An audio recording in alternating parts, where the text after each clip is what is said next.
Hi, David Odell here with OdellCompleteConcrete. We're on the job site we've been working on. We did the entire backyard, all concrete. They had this addition to the driveway done by somebody else. I guess the way it worked out is somebody they had hired did the front lawn and the sprinklers initially, and they added this concrete here. So the same person that did the lawn and sprinklers tried to do this concrete work here, and this is what they got. So just take a look at it.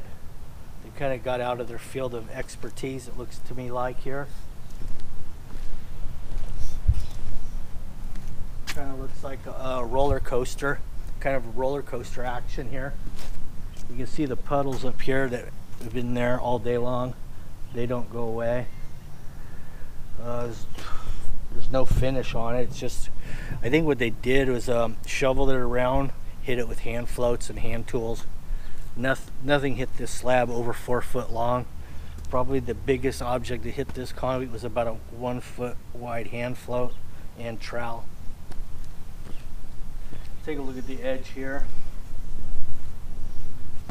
No edge along this. Really rough cut. Look at all the trowel marks. No control joints. Really rolls off hard right here at the end. Over here it's really interesting how it works over here.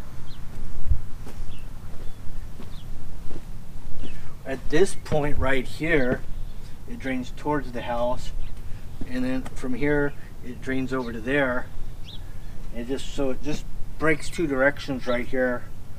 The little water puddles over there. You can kind of see the rock pockets everywhere here.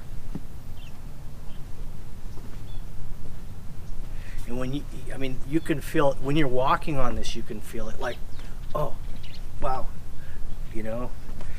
Really bad job here, and that's why you really want to get people. I mean, if you're going to hire somebody, you got to hire a licensed concrete contractor to do concrete. That's the key.